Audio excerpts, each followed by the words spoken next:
Filming? All right. It's Thomas right here. Our topic today is about Borsuk Ulam Theorem and one of its equivalent formulations called Tucker's Lemma. And I will be presenting Tucker's Lemma to you. But before we proceed any further, let's get to know some basic topological concepts. In topology, the idea of triangulation refers to the division of an object into triangles or triangle-like entities. So what do you mean exactly by a triangle-like entity? Well, for example, in dimension 0, a triangle is a dot. In dimension 1, a triangle would be a segment. And in dimension 3, for example, we would have a tetrahedron, something like that. Right. And such general triangles are called simplices in topology. For any n-dimensional ball, we can triangulate it by a triangulation named T, for example. Now, for clarity, we'll work with dimension 2 here. So n equals 2, and this is B2. For the two-dimensional disk, namely the ball of dimension 2, a triangulation divides it into usual triangles. Now notice how the pieces on the edge don't actually look like triangles, but we can deform the curved edges into a straight line so that they become a triangle. And in a topological sense, these are regarded the same as triangles. Can you show us an example of what that means, really? So, for example, let's have a piece, like a pizza slice right here, and it can be mapped onto a triangle with a straight edge. So we sort of smush in the top of the pizza slice? That's right, the top gets deformed into the straight line here. Next, we will state Tucker's Lemma.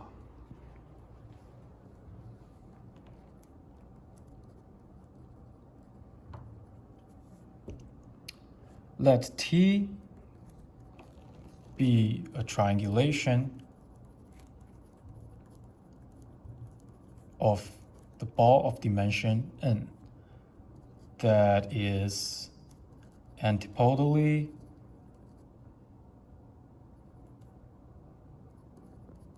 symmetric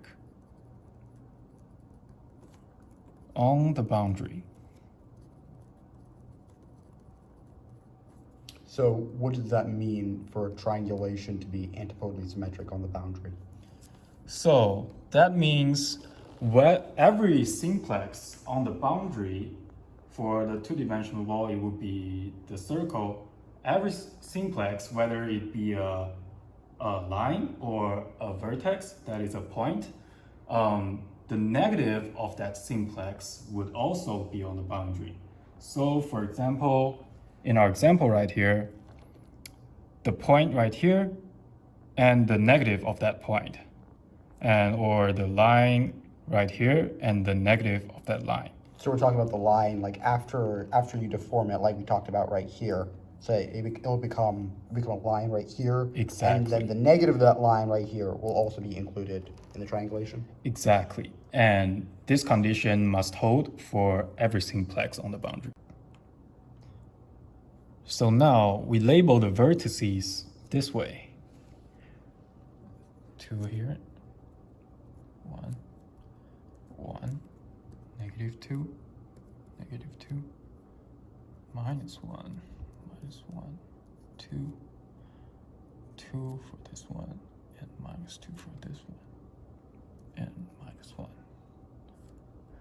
Now, the labeling can be represented by the map lambda going from the vertices of the triangulation to +or-1, +or-2, all the way up to +or-n, where n is a dimension of our ball. So right here n is 2?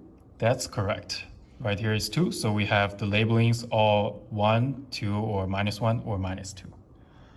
And now we also require that the label of any antipodal point V is the negative of the label of the point. So that means lambda of minus V will be equal to lambda V for any V in the boundary. So for right here, because there's a -2 here, so on the other side, for lambda to hold, this side needs to be a +2 right here, is what you're That's saying. correct. And so, so for the +2 here, we need to have a -2 here, and so on. Yep. So it would be okay. Would it be okay for me to change this to a +1? That will not be okay. I would just because this would have to be -1 for that to work, right? Yes. All right. So now you can see that the way we label this ball satisfies our condition. So in this case, we say the map lambda is antipodal. Now, what Tucker's lemma states is that there exists a one simplex that is a one-dimensional segment in the triangulation T that is complementary.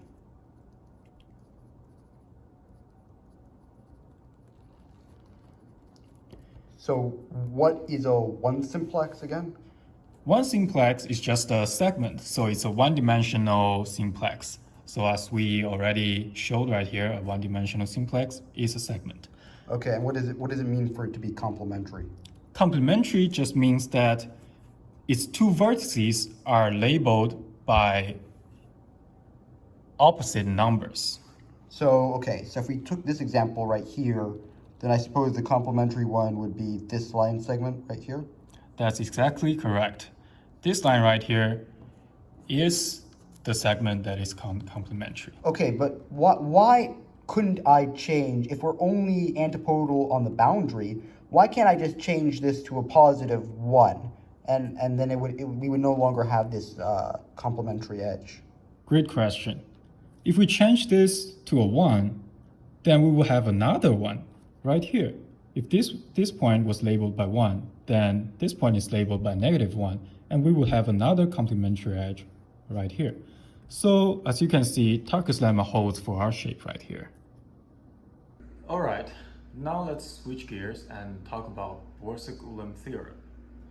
The original version of Borsuk Ulam Theorem states the follows. Let's call it BU for Borsuk Ulam 1A. And it says that for any continuous mapping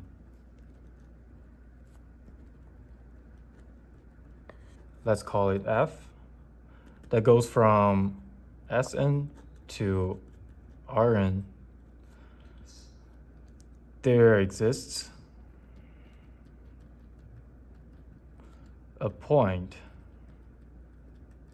x in Sn satisfying that f of x is equal to f of -x. So when you say Sn, what do you mean by that exactly? What is Sn? Well, Sn is a sphere, a hollow sphere actually, of dimension n. So let's say for n equals 1, S1 is equal to a circle, a hollow circle. And in the case of n equals 2, let's see what this means. Now this theorem states that so this is S and S2 right here. The hollow three-dimensional sphere? The hollow two-dimensional sphere that sits in a three-dimensional space. I see. And the theorem states that there exists a point x in Sn. Well, let's say x is right here, and that is -x. The theorem says that for any mapping, there must exist this point such that they get mapped to the same point in R2 by F. All right, now we introduced BU1A, we will say that this statement is actually equivalent to another statement, and I will call it BU2B. And you can check it by yourself that it's equivalent. Now this statement says that there exists no continuous function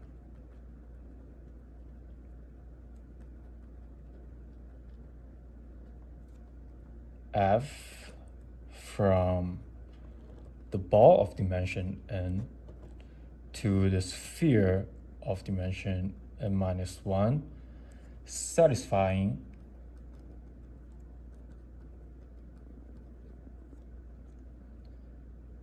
that f is antipodal on the boundary.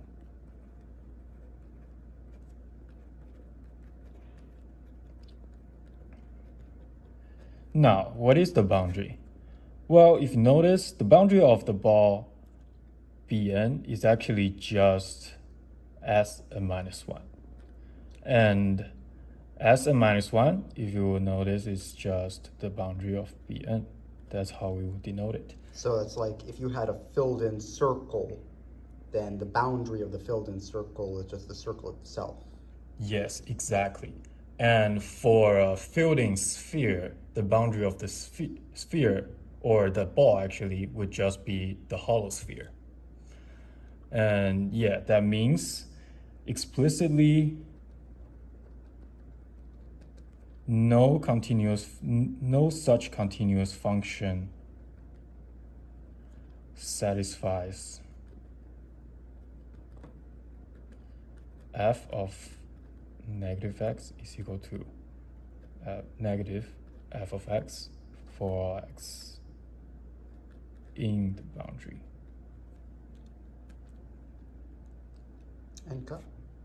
Hi everyone, I'm Haoran, and I'll take it from here and finish the last part of the Tucker's lemma stuff.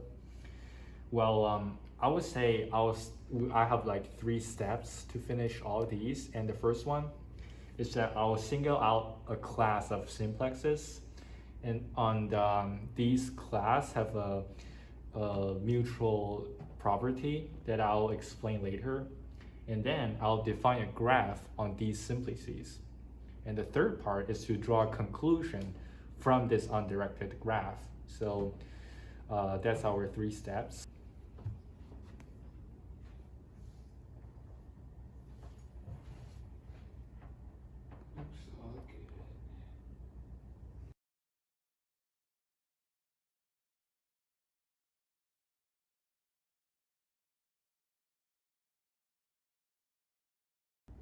Okay, now I'll introduce some definitions we want to know first, like for each simplices, sigma is in T, which we defined earlier about the special triangulation. And we have lambda sigma is lambda v. V is the vertex of sigma. And what does this mean? It means like for each simplex, for example, line segment, if the vertex of these two are labeled 1, 2, then this lambda sigma just has 1 and 2 in it. Okay, and this is our first definition. Well, now I'll introduce our second definition. I'll choose any point in this sigma, and I'll define a new labeling. Well, remember that this is the graph that n equals 2, and then I'll say that this new set of sigma is S sigma, and I'll define it as plus I when xi is greater than 0 for I equals 1 to n. This is set here, and it unions another set of negative I for xi smaller than 0 for I is from 1 to n.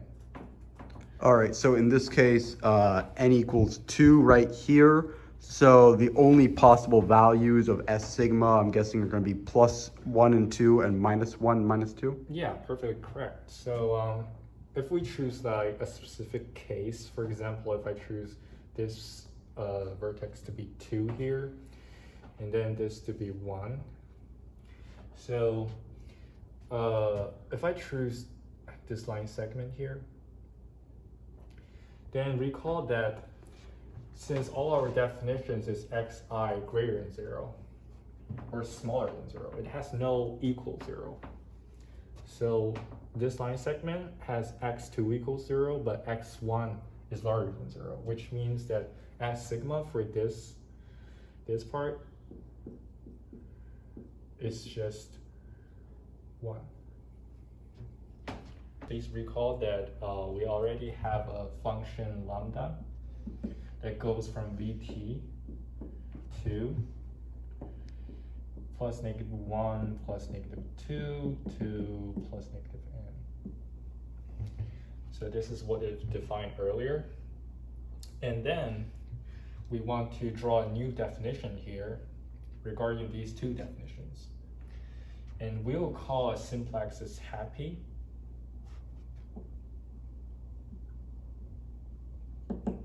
A simplex is happy if it satisfies S sigma is a subset of lambda sigma.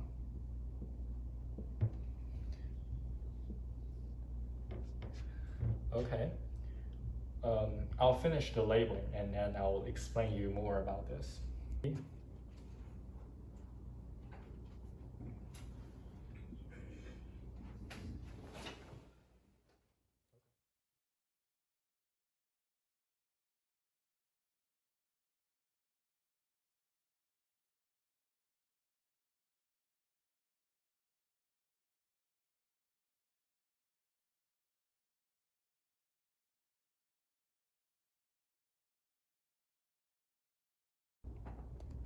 All right, and so can you explain why this simplex, for example, is happy?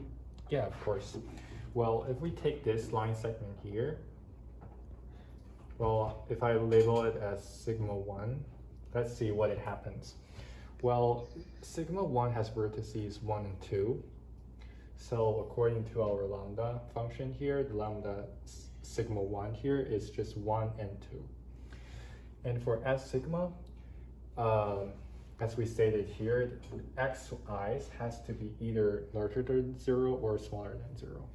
So since this is on the x1 axis, x2 equals 0, so this only equals 0 here, which means that 1 is the subset of 1 and 2. So that makes this sigma 1 happy.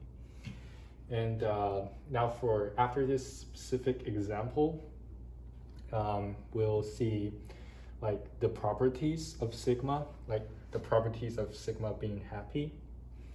Well, if a sigma is happy,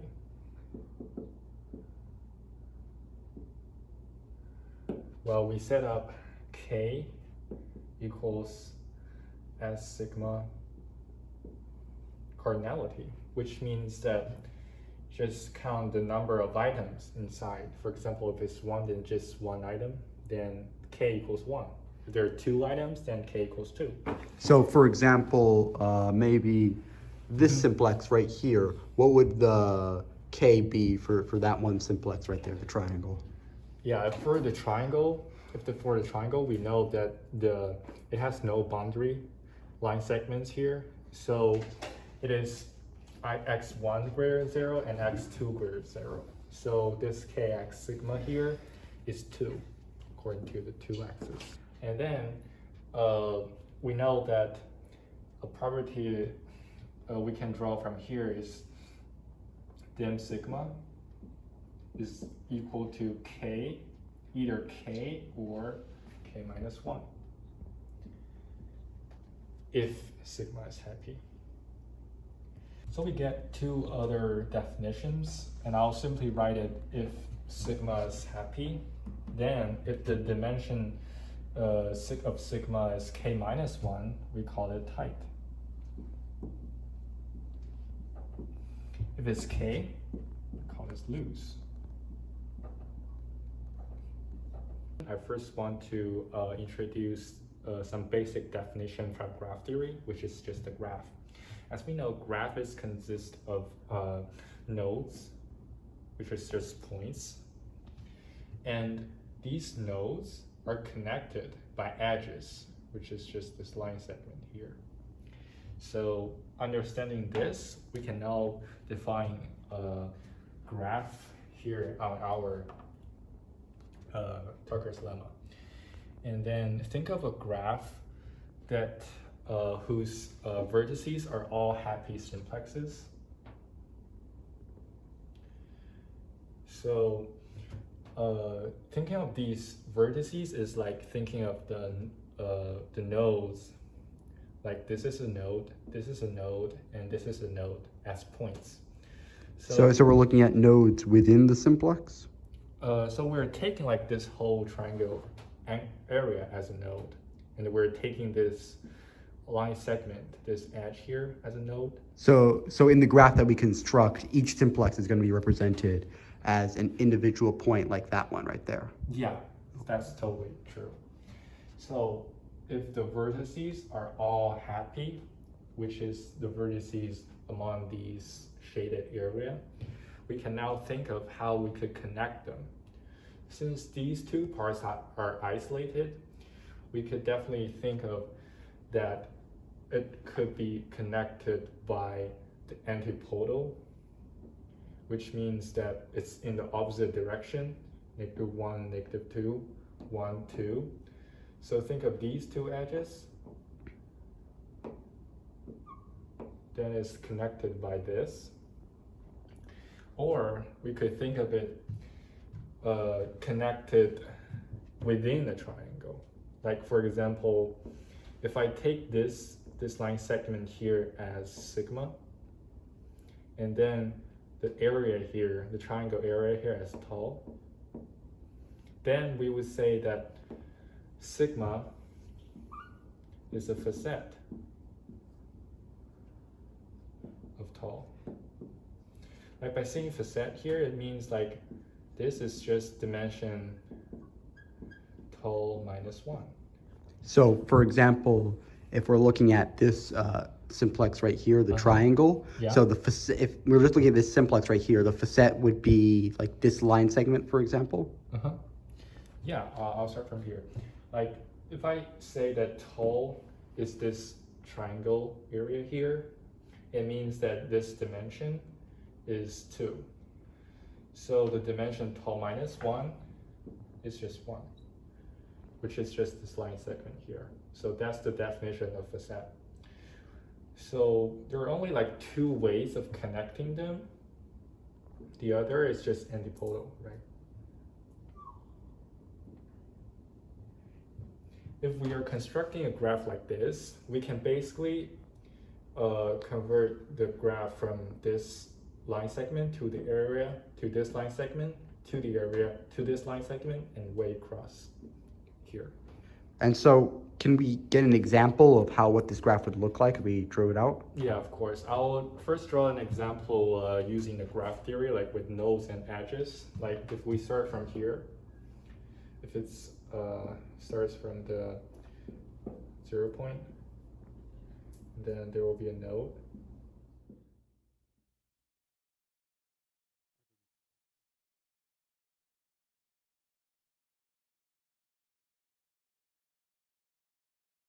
Now I'll finish like the 2 graphs derived from what we defined here, connected by these 2 methods.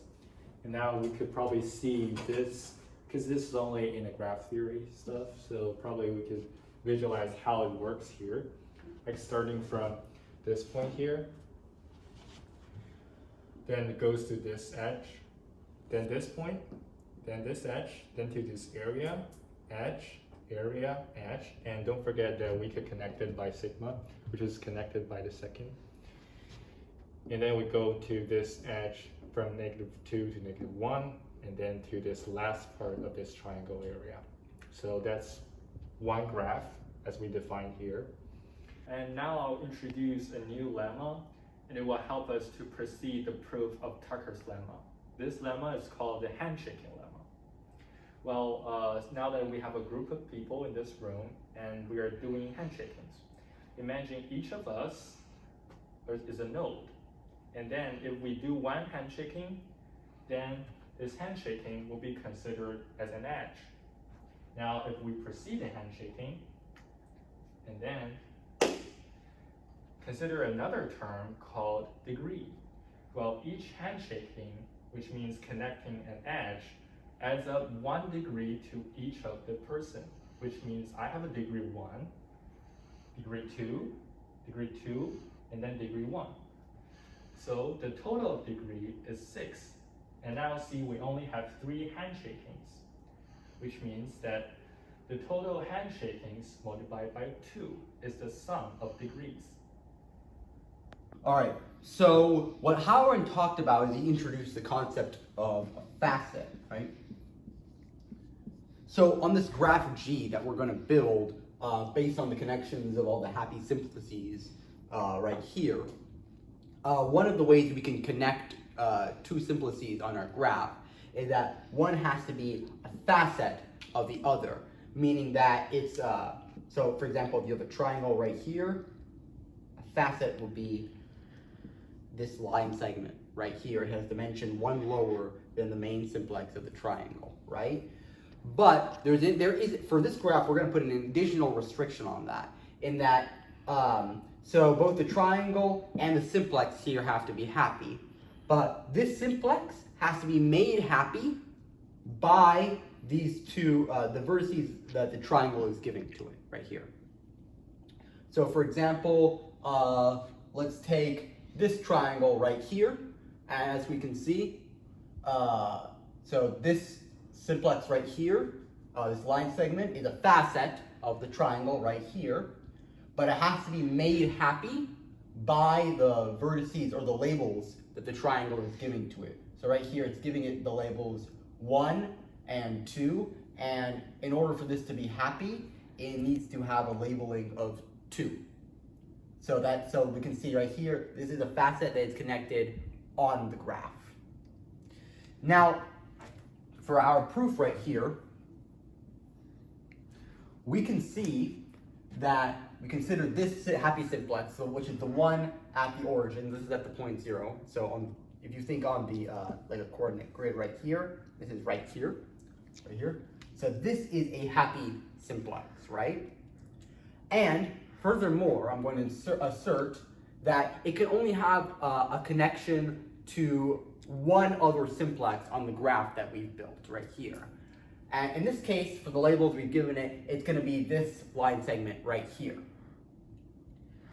So here's a problem. You just mentioned that in order to let the origin be connected to a simplex around it, this can be only satisfied for one of the one-dimensional simplices connected to the origin, which is the line segment.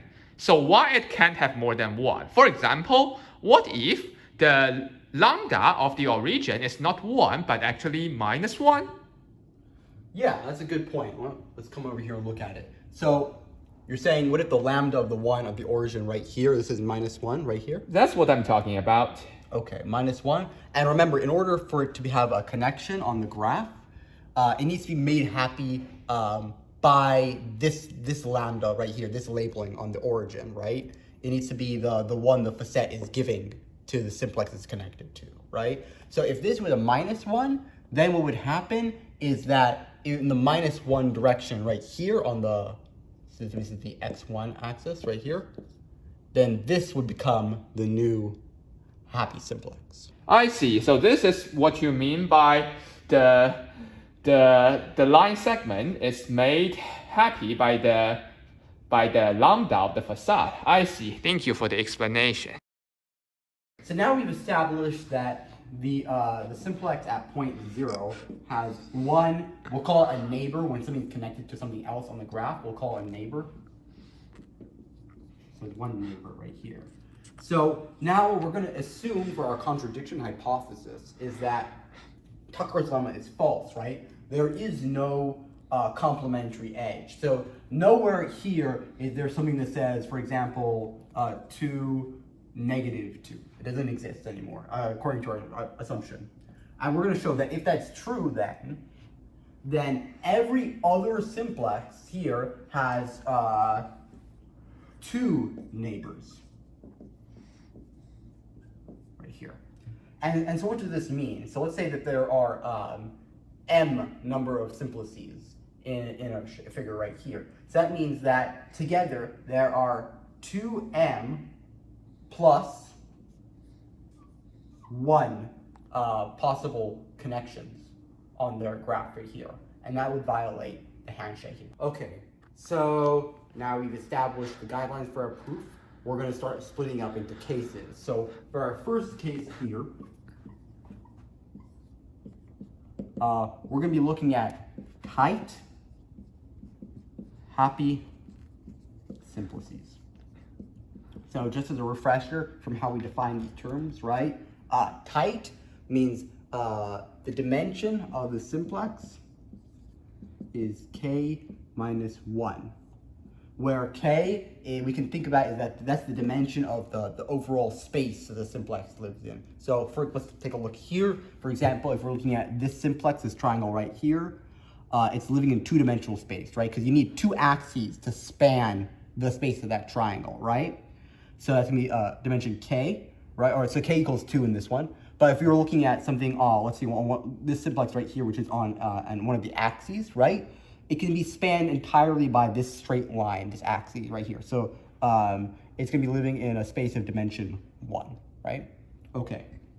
So now we know that. So we're looking at happy simplices that are the dimension is 1 lower than the space that they're contained in, right here. And let's divide it further down into cases, right? So we'll have case 1.1 right here. We're going to be looking for simplices that are on the boundary.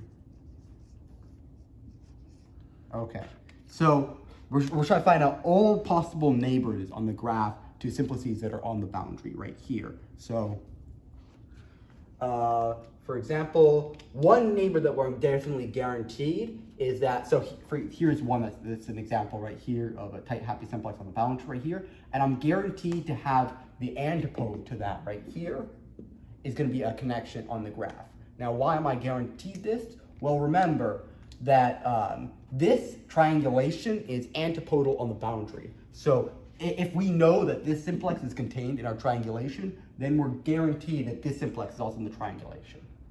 And furthermore, the mapping lambda of all these numbers right here, we also said that was going to be antipodal on the boundary, right? So for example, look here. We have a 1 here, and that matches up to a -1 here. We have a 2 here, and that matches up to a -2 here. So because it's antipodal on the boundary, we can actually say that there's a connection between them.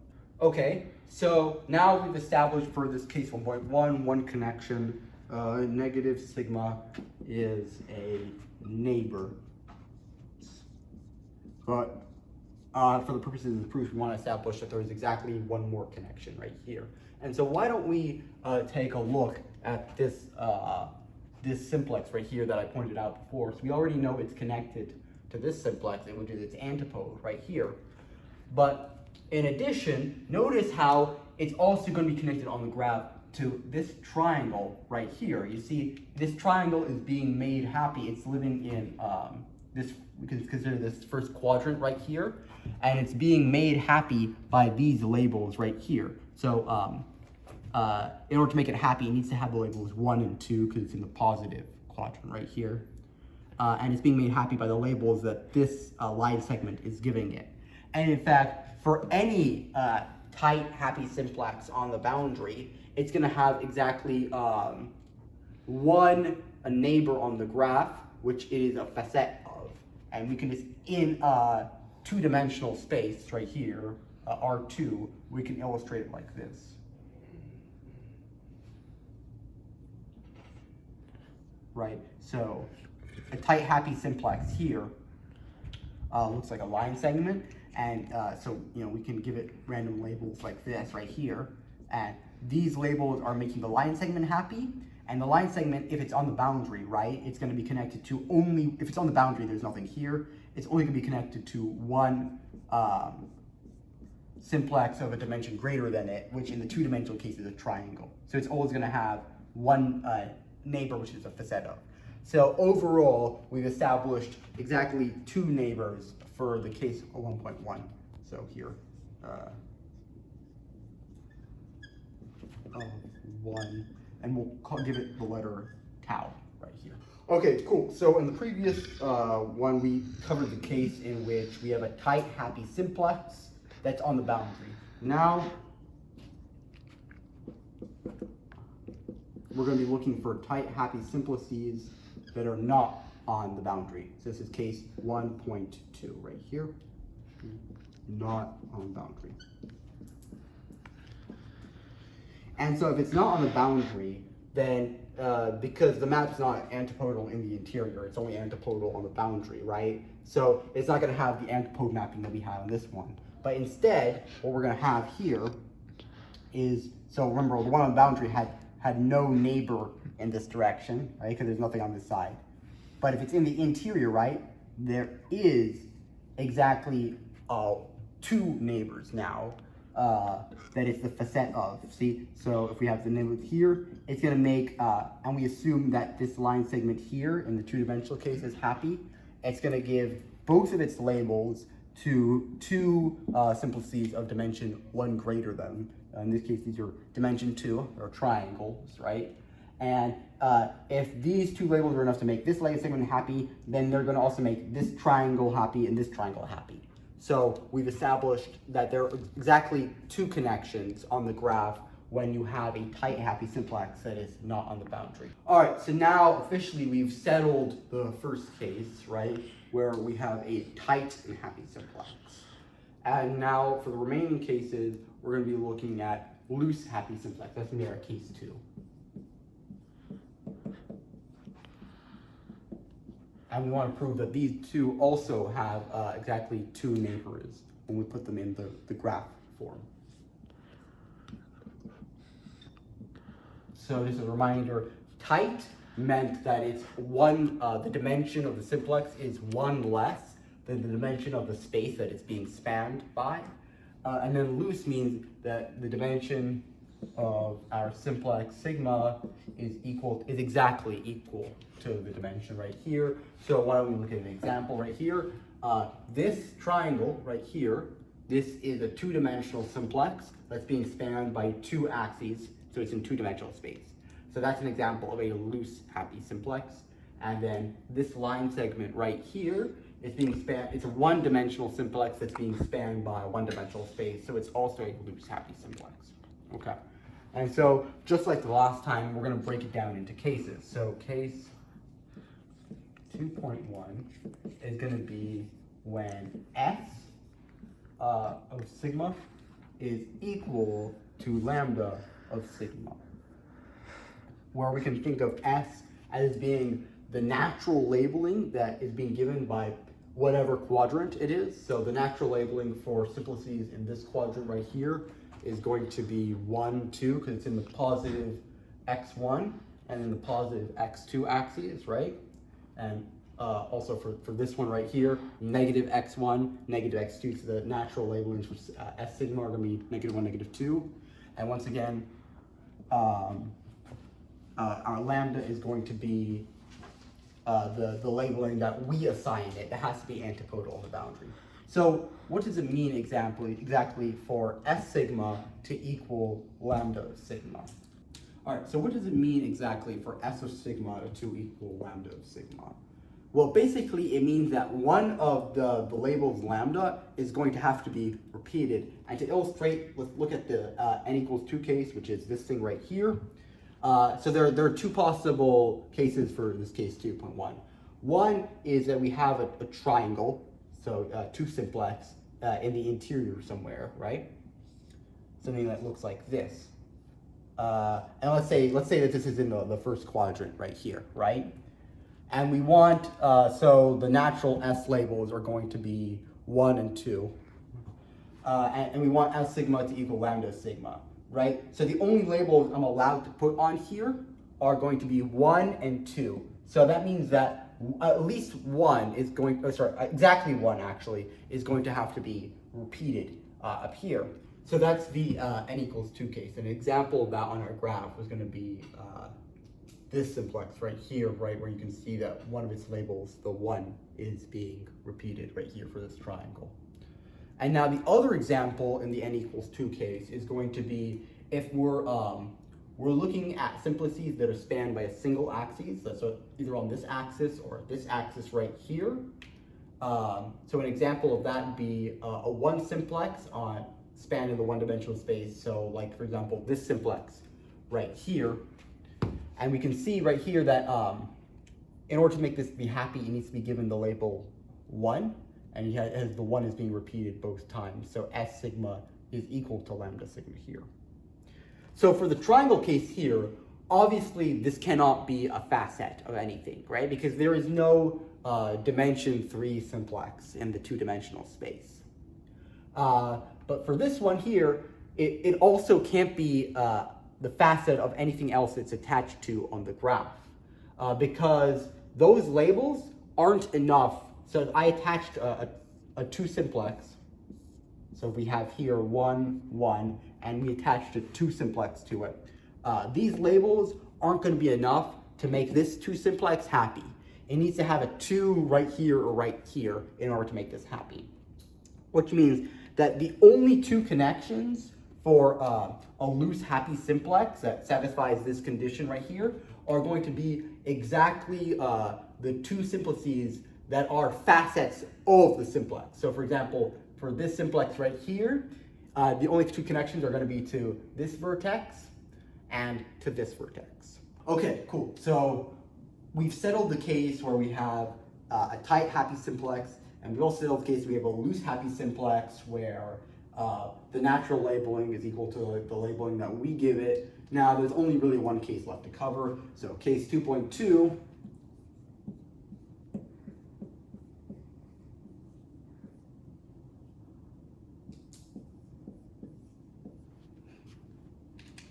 Okay, so what does this sort of complex mathematical jargon really stand for?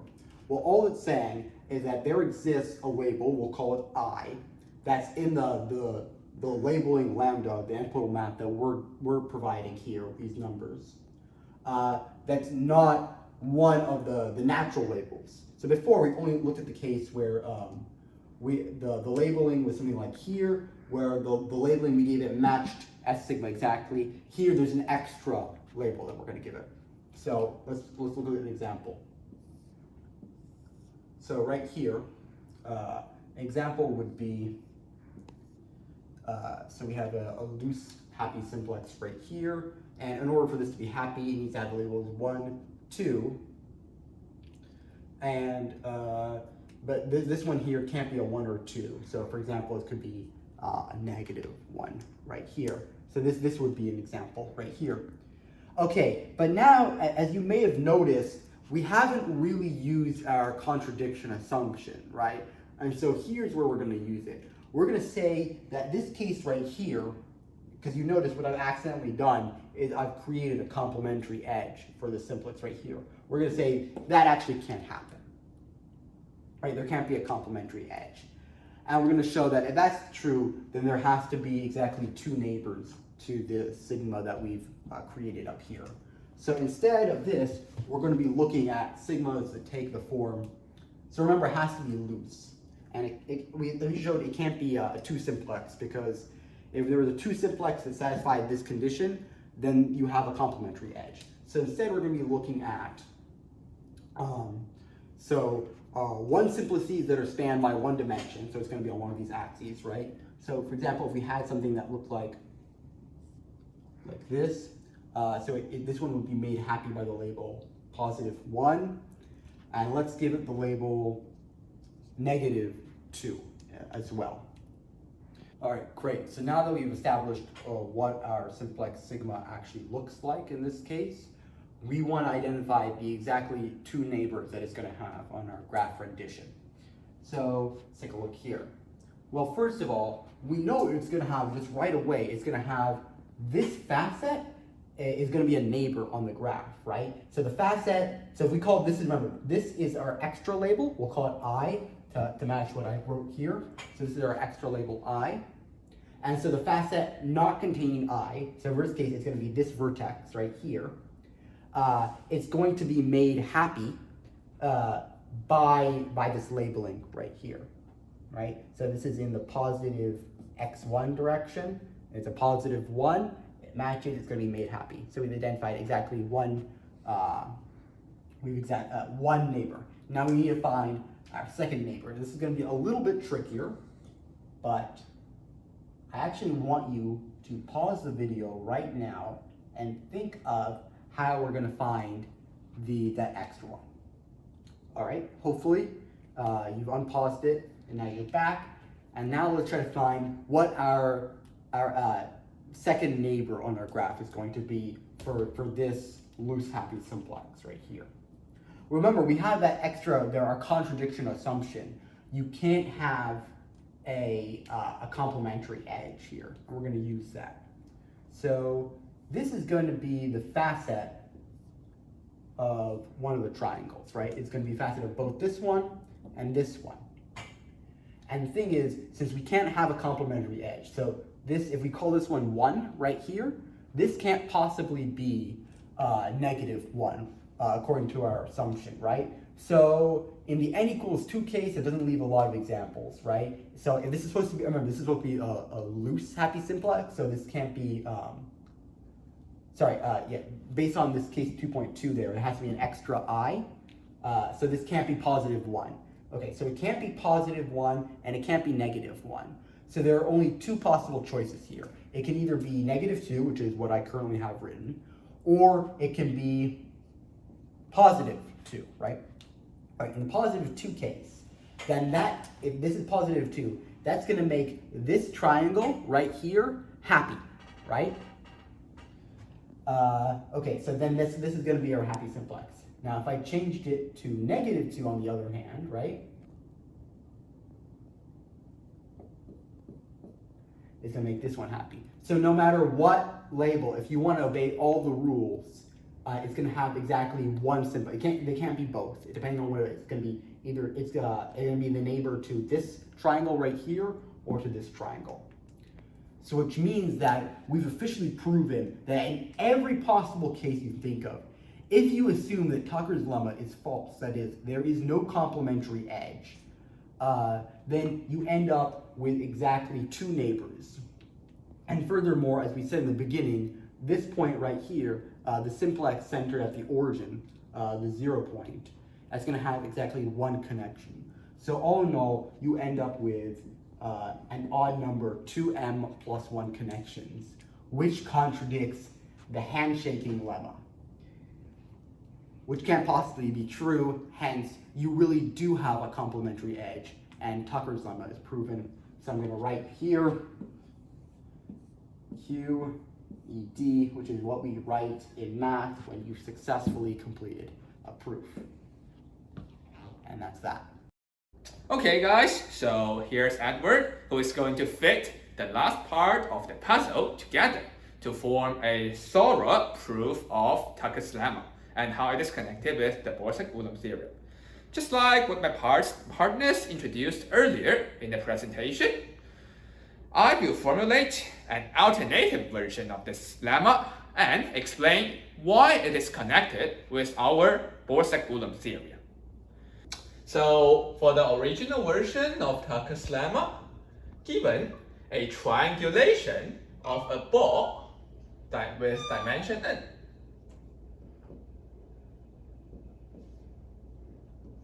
the triangulation looks like this. So for the original version of Tucker's lemma, given a ball with dimension n and its triangulation T that looks like this, such that this triangulation satisfies for any point on the boundary of the ball, its opposite points are also on the ball. Yeah, now we have four pairs of points on the boundary that are opposite of each other. And given a mapping such that it maps the points of the triangulation to a bunch of positive and negative numbers like plus 1, minus 1, plus 2, minus 2, all the way to plus n, minus n, where n is the dimension of the ball. There must exist an edge in the triangulation such that the image of this edge is going to be the plus and minus of a number, where this number belongs to the bunch of positive and negative numbers I mentioned before. This is the original version of Tucker's lemma. So given this is the original statement of our Tucker's lemma, here I'm going to talk about the alternative version and prove the equivalence between both of the versions together later. Here, the alternative version looks like this.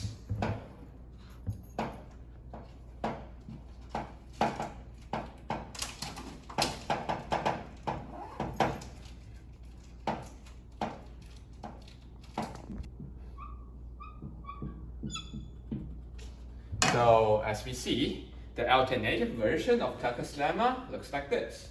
For any mapping such that it maps points in the triangulation of an n-dimensional ball to points in an n-1 dimensional diamond, the mapping cannot be mapping simplices to simplices in points on T to simplices in the n-1 dimensional diamond, and also antipodal on the boundary of T simultaneously. Here, I will prove why this can hold true given the original version of Tucker's lemma holds true. So the way we are going to prove the equivalence between the original lemma and the alternative lemma will be like this. First of all, we have, in this case, n is equal to 2, so we have a one-dimensional diamond. Notice it has 4 points on its edge, and we are going to denote its points in this way. We assign each point to a number that ranges from the bunch of positive and negative numbers that is from plus or minus 1 all the way to plus or minus n, where here n is equal to 2. So, for example, we can assign this point 1 and its opposite point negative 1. This point has 2 and its opposite point negative 2. This is how we assign points on the diamond to number labels like this. Then, if the original lemma holds true, then we know for this mapping from the triangulation to this bunch of positive and negative numbers, we have an edge with 2 endpoints such that, for example, they are mapped to 1 and negative 1, which is in this bunch of positive and negative points. So here's the problem. As we see, for any diamonds, a number like 1 is never connected to the inverse of this number, negative 1. Yeah, we have here 1 and negative 1 are not connected. So the points 1 and negative 1 in the n-1 dimensional diamond, they do not form a simplex. However, here the edge is a one-dimensional simplex. So a simplex in the triangulation is mapped to a point set in the n-1 dimensional diamond that is not a simplex. Therefore, given a simplex in the two-dimensional ball is mapped to something which is not a simplex in the one-dimensional diamond, we know that this mapping, it is not going to be a mapping that maps simplices to simplices in the triangulation of the ball to simplices in the diamond. Therefore, the two lemma are equivalent. So given we already proved the original lemma and this alternative lemma are equivalent, in the following presentation, when we refer to Tucker's lemma, we are referring to this lemma rather than the original lemma. So how we are going to prove that Tucker's lemma is equivalent to Borsuk Ulam's theorem? The thing we are actually going to do is, the Borsuk Ulam theorem is also expressed like this. There's no continuous mapping from a n-dimensional ball to its boundary, which is a n-1 dimensional sphere that is antipodal on its boundary. So here, my objective is to prove the equivalence of this statement along with my Tucker's lemma that I proved moments ago. So what's an example of a map that wouldn't be allowed under this theorem right here? A map that would not be allowed? Well, I guess it is something like this. For example, we have this two-dimensional ball. Notice we have 4 points like this. This point is mapped to here, and this is +2. This is -1. This is -2. So yeah, we just denote this 4 points in this number labels, and a mapping that is not allowed is a mapping that rotates everything on the boundary 90 degrees clockwise. After doing this rotation, what we have is something like this. This point comes to here. The point with +2 comes to here. The point with -1 comes to here. The point with -2 comes to here. As we can see, any antipodes, any pair of antipodes in this, in the two-dimensional ball, is still, and their image is still antipodal in the image. Yeah.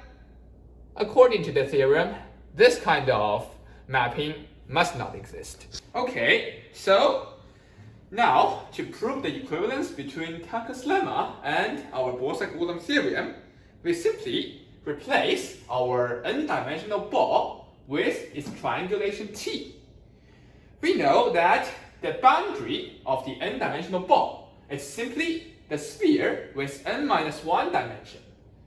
So we also replace the boundary of the ball, which is a n-1 dimensional sphere, with the n-1 dimensional diamond. Yeah, since they can be viewed equivalently in topology. Given the fact that there is no antipodal mapping from a ball to its boundary, from a n-dimensional ball to a n-1 dimensional sphere, we know that there is no mapping such that it maps a patch in this ball to an interval in this sphere, like this. By our replacement mentioned before, a patch can be viewed identically as a simplex in our triangulation. Okay, so how exactly do you turn a patch in the ball into the equivalent of something in the triangulation? So for example, we have a patch in the n-dimensional ball like this. We can select 3 points on it. As in topological spaces, it doesn't matter if we twist and squeeze a geometric object, and then by squeezing and twisting it while holding the 3 points constant, we can make something like this. Here they got edges like this, and by further twisting, we get a triangle in the triangulation, which means any patch can be viewed identically as a simplex in our triangulation T. And exactly what happens to it when you map this triangulation right here?